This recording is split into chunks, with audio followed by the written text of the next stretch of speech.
Hey everybody, it's A-Hole Cop. Welcome back to the channel. If it's your first time checking in, thanks for stopping by. Freshly back from Florida last week. Rode the Keys again like I normally do in the winter.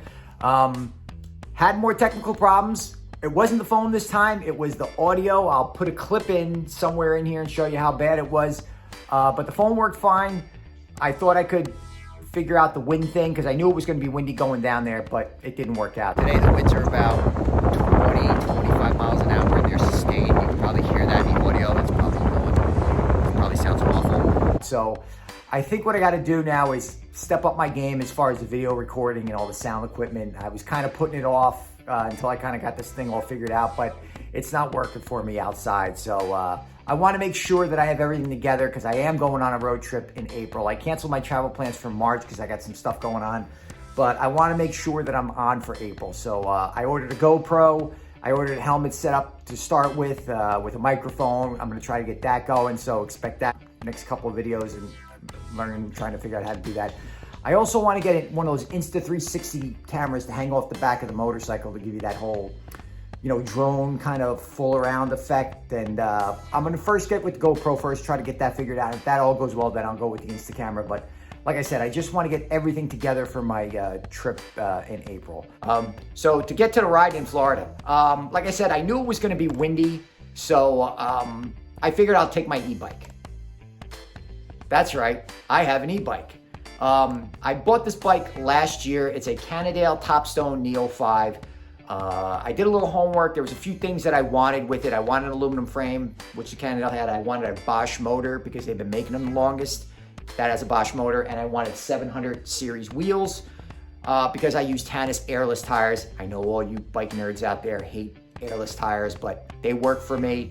I like riding them. Yes, they're slower than regular tires. And yes, there's more drag than regular tires, but that's the beautiful thing about being old and retired. I ain't in competition with anybody anymore, and I don't have any particular place to be. I just like riding my bike. So I bought this last December, anticipating how bad winter was, because it was cold last winter. So I get the bike primarily because the battery was rated for 70 miles, and I was like, that's perfect. That's like my daily ride, it'd be perfect. So I get the bike, I charge it up, I go out on the road. And to my surprise, I was only getting like 35, 40 miles and the battery was down. I was like, something with this battery? I go, before I lose my mind on Cannondale or go back to REI where I bought it, let me go on my e-bike fanboy site and see what's going on with it. So I posed the question, is anybody going through this? And the overwhelming response was, yeah, everybody goes through this. Lithium-ion batteries lose their efficiency in the cold. Now I expected a little bit of a drop off, but I had no idea how much. So I do a little Google search, I check it out. And yeah, they lose anywhere from 30 to 40% efficiency in the cold. And that's all lithium-ion batteries. So I was like, good thing I didn't get an electric car. So get on REI's website and I order another battery. And batteries ain't cheap, let me tell you. Get another battery. So now my daily ride's all windy. Was, I go out, kill the first battery, come home, switch it, kill the next battery. That was it. I never knew how really far I could go with the battery because when the weather gets good, I don't really travel and I ride. And I don't take the e-bike out in the summer. I ride my regular road bikes because, that's the whole point of it. I like doing it. But I figured going into Florida, I knew it was going to be windy. And it was going to be like real windy, like, 30 miles and up, 30 mile an hour and up winds all week. So I was like, yeah, let me go and take the e-bike, figure it out. So I go out Tuesday from where I'm staying in Key Largo. I rode past the 7 Mile Bridge and back. I did about 124 miles and I still had went through both batteries. My first battery died at like 68 miles. It was completely dead. And then the last one on the way back I used and it had about 4 miles left. And I'm pretty confident I could have got 130 miles out of it. So I'm pretty impressed. I know I lost some efficiency on it. One, like I said, because it was real windy on the way back. And two, like I said, the solid tires create some drag, so I expected that. But I'm very pleased with the way it rode. As far as e-bikes go, if you're looking for a road bike, it's rated as a gravel bike. It's a little heavy for the gravel, even though it's an e-bike, but I can't highly recommend it enough. It's great if you're looking for something to keep you motivated, keep you going out there.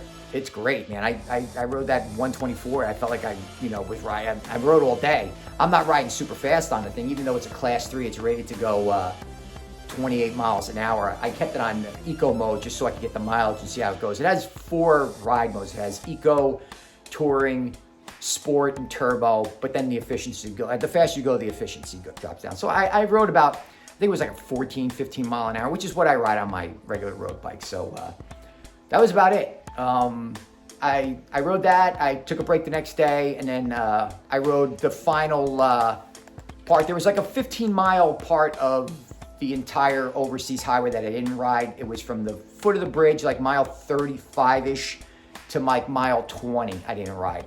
So I completed that my last day there, which was like, you know, from the foot of the bridge, I rode down to Key West and back. And that was about an 84. But let me tell you something. The southbound route of that overseas highway was awful. I mean, there was no signs marking a trail. Now, it's only a 2-lane highway, but there is paved parts of it, and it's real nice, and it's really easy to follow when you're north of the bridge. It's a pleasant ride. But going south, it breaks off, and it'll like direct you to cross the road, but then you'll get down, and you'll end up having to go on the highway opposing traffic to like cross bridges, because a lot of the bridge crossovers are closed. So I ended up going, I don't like riding. Maybe you can do it in Florida, I don't know, but I don't like riding opposing traffic on a little 24-inch shoulder. I'd rather be on the ride with the traffic. So I would end up going back over and riding the whole way down. I ended up getting back on the shoulder, and till mile 12 or 10, I just ended up riding the shoulder the whole way. There were parts where the trail was paved and there were signs for it, but it was real sporadic. It was very weird. Once I got into Key West and turned around and came back, though, the riding north out of Key West, it was fine. There was plenty of signs. It was well posted. Very few parts where I actually had to ride on the road. It was basically the trail the whole time. The bridges have a real nice shoulder. They're all like 3-4 feet, sometimes even wider shoulders for you to cross on the bridge. So the bridges were great. It was just those shoulders coming down that were a problem. But the rest of the going north trail, that was fine. And one thing you got to remember, if anybody who's driven in Florida, or if you've been to Florida, everybody's driving under the influence of something in Florida. So when you're going south and you're on that little bitty 2-foot shoulder, cars are flying by you well above the posted speed limit. So it's a little bit of a nerve-wracking white knuckle kind of ride on the way down. I mean, I'm glad I did it, but I'll never do it again.